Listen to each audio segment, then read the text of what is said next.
Magandang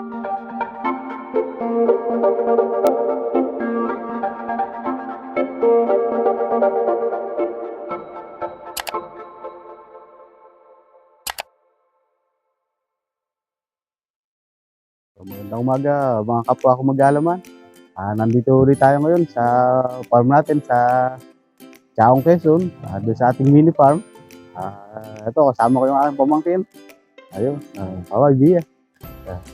Magdidilig kami ngayon ng mga tanim natin. Ay papakita na rin namin sa inyo yung update doon sa aming mga tanim. So, samahan nyo kami. So, yun mga ka-farmer, ito yung ating plant box. Ito yung tanim natin ng mga repolyo at saka Brussels sprouts. So, yung insekto na naman. Maliit pa lang. So, gagawin natin ng paraan yan para matanggal natin. So, ito yung ating mga tanim. So, ito naman yung nandun sa loob ng ating greenhouse. Ito yung ating mga lettuce. Yan sila. Medyo malalaki na rin yung iba. Ito yung mga kakapunla, yung mga kakalipat pa lang natin na punla. So, magpupunla na ulit tayo. May isang namatay. So, magpupunla na ulit tayo para, kumbaga, may nakaabang na ulit tayo na panlipat dito. So, ito rin yung nasa kabila. Mamaya, lalagyan natin ito ng, kasi kakaunti na yung tubig nila. Lalagyan natin ulit ito ng nutrient solution. At magtitimpla tayo kasi nakabili na ulit ako ng bago. Tapos, ito yung ating mga celery na ating gagamitin sa, kumbaga, sa panluto natin. So ngayon mga ka-farmer, magdidilig muna kami ng aking pamangkin. Didiligan namin yung aming plant box. Didiligan na rin natin pati yung ating mga tanim dun sa ating ginawang maliit na greenhouse. So samahan nyo kami.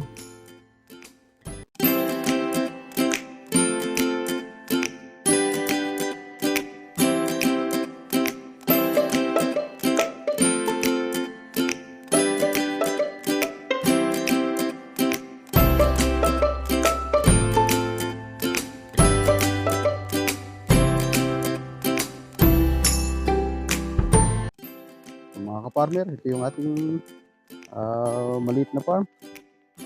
Ito yung ating mga carrots natin. Nagtanim ako ng upuncho pad para doon sa ating tortoise. Yan, dalawa. Para doon sa ating tortoise. Yung ating kamatis, medyo maedad na. Palitin na rin. Tapos yung ating sili, ay tatabasan na natin yun para magkaroon na ng mga bagong suloy. Para yung ating mulberry, sa sobrang init ng panahon, hindi sila makaganda. Kaya makaka-recover naman yung pag nagtagulan na. So, pagkatapos namin diligan to, ipapakita din namin yung magagawa ulit kami ng bagong taniman. So mga ka-farmer, magagawa kami ng maliit ulit na garden para doon sa aking pamangkin. Para makapagpasibol siya ng sarili niyang mga tanim. So, ang gagawa namin ay yung dating pwesto ng mustasa natin, yung katabi doon, bubungkalin ulit natin at sasabugan natin ng mga buto. Ngayon, ang itatanim muna natin doon ay bok choy. So, ipapakita namin sa inyo. So, ito mga ka-farmer, bago natin pakita yung taniman, gusto ko lang pakita itong kalabasan natin na pinakabag natin dito sa patay na puno. So, madami siyang bunga. Ang problema ay wala kaming makita na bulaklak na lalaki. Kaya hindi namin siya ma-pollinate. So sa mga nakakaalam dyan, kung anong pwede namin gawin, baka pwedeng pakicomment sa comment section. Wala kasi kami makuha ng lalaki, kaya hindi namin ma-pollinate. Kaya mangyayari yan, kagaya nito, natanggal lang. Itong isa to, natanggal lang. Saka itong isa, na akala namin tutuloy na, yan, natanggal lang din. Wala kasi kami makuha ng lalaking bulaklak talaga. Puro may mga puro mga babae. Merong mga lalaking bulaklak kaya lang hindi naman bumubukad yan. So, mga ka-farmer, papakita ko sa inyo yung gagawin namin na pwesto para doon sa pagtataniman natin ng garden ng aking pamangkin. Mga ka-farmer, ito yung dating pwesto ng aking mga mustasa. Diyan tayo ngayon magagawa ng garden. Ayusin natin to, sasabugan natin ng buto. Sa noong nakaraan ay mustasa tayo, ngayon naman ay bok choy ang tatanim natin. So, samahan nyo kami.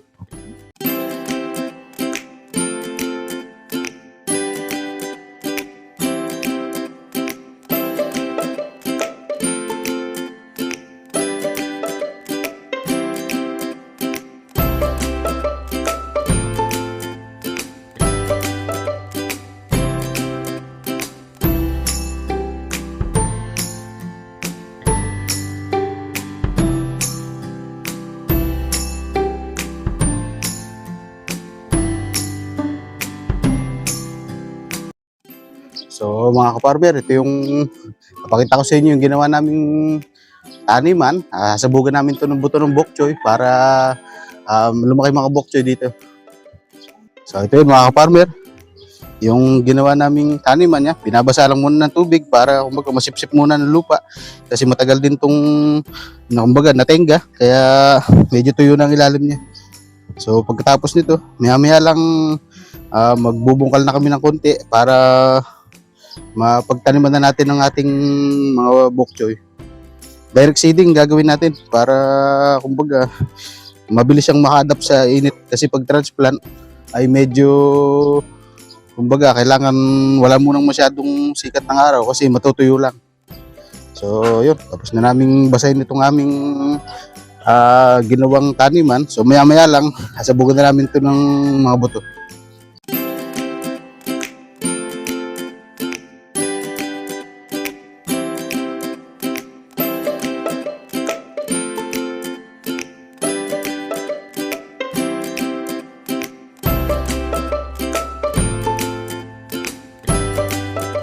Ayun mga kapartner, nalagyan na namin ito ng mga buto.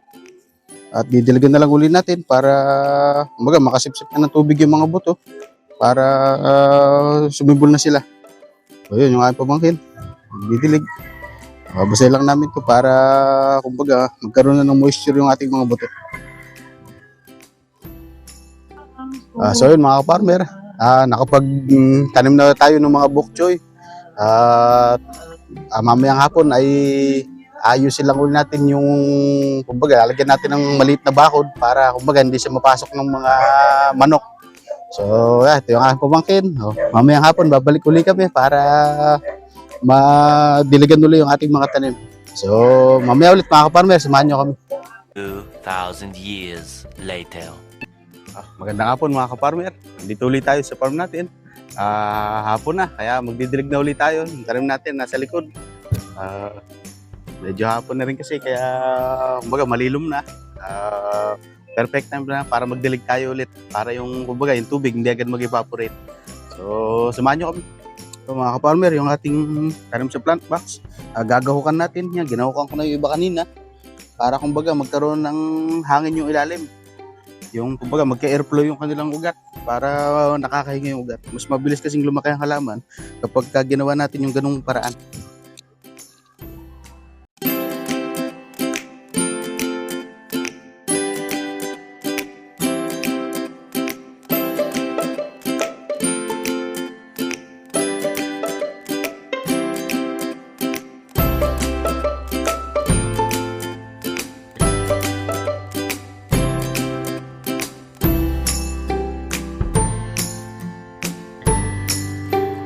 So mga ka-farmer, itong nasa mini greenhouse natin, ginahukan ko na rin para kumbaga umayos yung pwesto ng ating halaman. Medyo malalaki na, kakatunay na dahon na.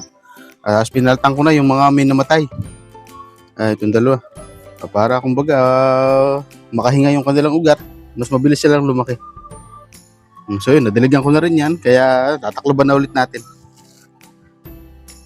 So mga ka-farmer, maglalagay lang tayo ng tubig doon sa ating greenhouse, doon sa hydroponic system natin para doon sa ating mga lettuce. Nakapagtimpla na ako ng nutrient solution, kumbaga sasalin na lang natin. Sabahan niyo ako.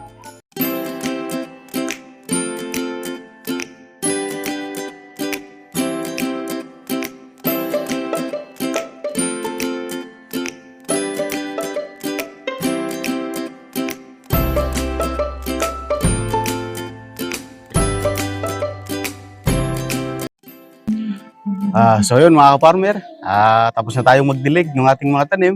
Ayan, makikita nyo yung plant box natin, tsaka yung ginawa nating taniman pa na isa, yung tinaniman natin ng bok choy. So bukas, padidiligan ko na lang ito doon sa pamangkin ko kasi may pasok na tayo bukas. Kaya kumbaga balik trabaho na ulit. So yung pamangkin ko muna kasi bakasyon pa naman ngayon, kaya papatulong na lang ako. So, yun lamang muna may babahagi ko ngayong araw mga ka-farmer. Maraming salamat sa inyong panonood. Naway pagpalaan tayong lahat.